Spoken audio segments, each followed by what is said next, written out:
Hello, hello, hello, and welcome to another Write English Midweek Mini-lesson. Thank you for the feedback about looking at the camera.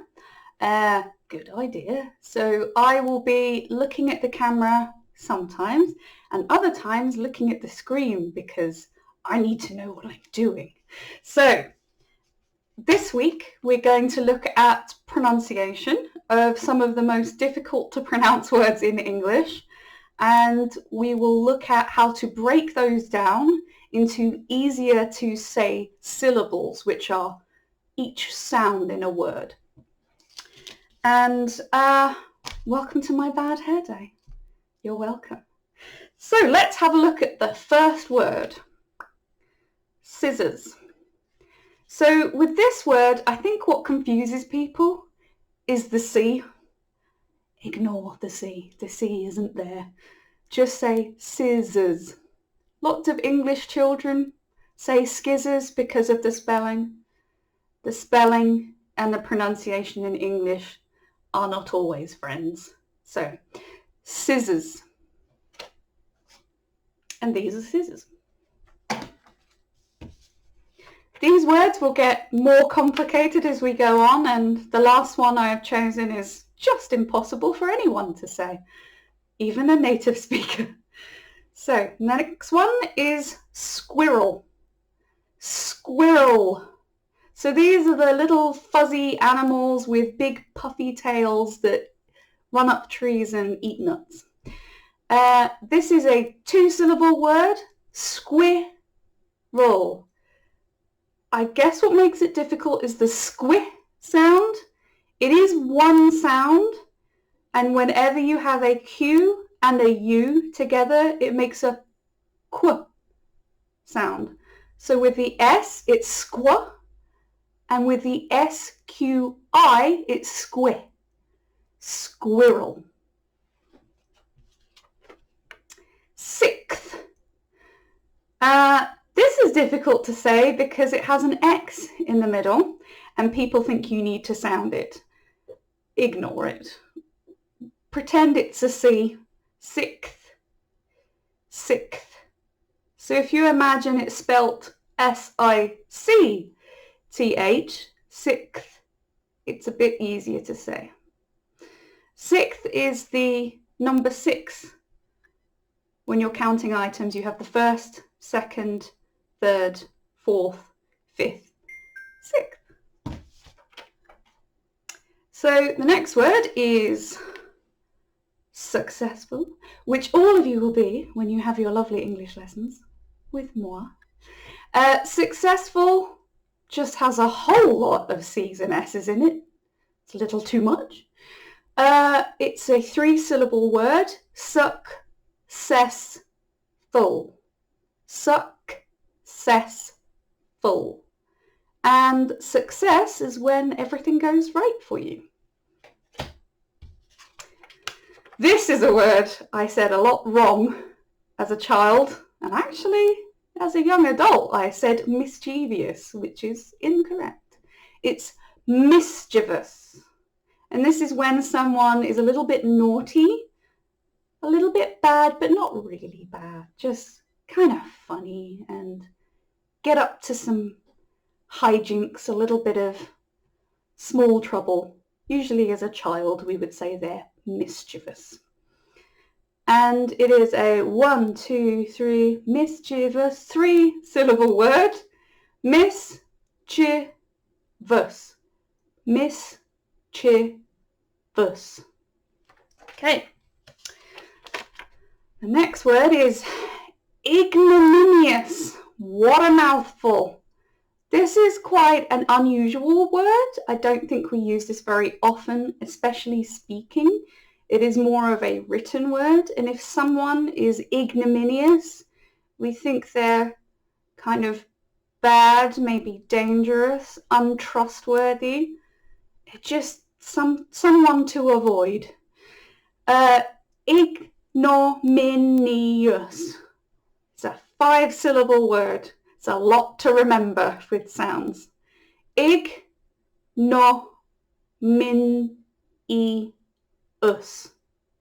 The I is the end of the min, and then you have us, this O-U-S sound, us, ignominious. You have in a lot of English words, and it's all sounds the same, us. Okay, this is a very popular word at the moment, quinoa. There are lots of different ways to say this. It's actually a Spanish word, and quinoa and quinoa are considered okay ways to say it. As far as I know, it's a type of food, a bit like, what are they called, like chickpeas or something? I don't eat it. Look it up. I'm not paid to tell you what quinoa is.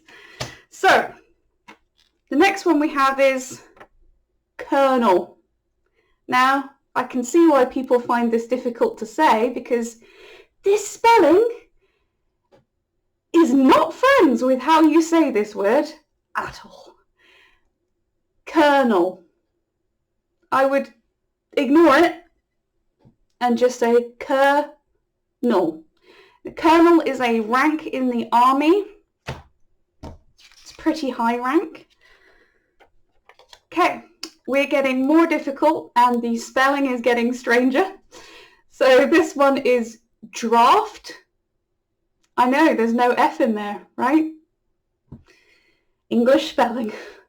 So draft is usually to do with beverages, things that you drink, and it's usually used to describe a type of beer that comes out of a big keg or out of the taps in a pub.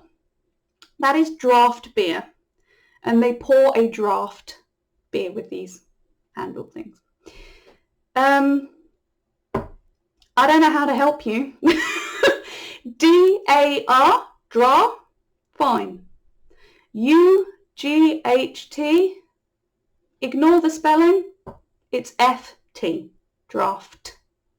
Like when you write a draft for an essay or a report at work, draft. It's pronounced exactly the same. Another favourite is Worcestershire. It's a county in the UK, and it's also a type of sauce. It's tempting to say Worcestershire, and in the time of the Romans, when this was named, that is probably how it was said. But we're a nation of lazy speakers, and we have shortened the word over time, so it's Worcestershire. Worcestershire. Worcestershire. Okie dokie. It's getting more complicated. The next one is anemone. These are those little spiky black animals that look a bit like plants that live under the sea. And I got stabbed by one once and it really hurt. Most of us don't really need the word anemone very often, but it's just common as being a word that's really difficult to say. Anemone. It's pretty much how it's spelt, really. Okay, second to last, is it? Yeah, second to last we have Onomatopoeia. And for those of you in school, you'll need this word. Onomatopoeia is when a word is spelled or sounds. Okay, let's go back. I don't edit these, so you get all of my brain farts. Onomatopoeia describes a word that describes a sound. So if you have the word ping, the word is onomatopoeic. It sounds like the thing. It sounds like a ping sound. Or if you have a clunk, clunk is onomatopoeic. It sounds like a clunk sound. Ring sounds like ringing. So that's onomatopoeia. Onomatopoeia. Onomatopoeia. And this one I added in just because I like a challenge, and this is almost impossible, I swear. So I will have to turn this around so I can read it. And it is Otorhinolaryngologist. You're welcome. Otorhinolaryngologist. I prefer ENT, ear, nose, throat.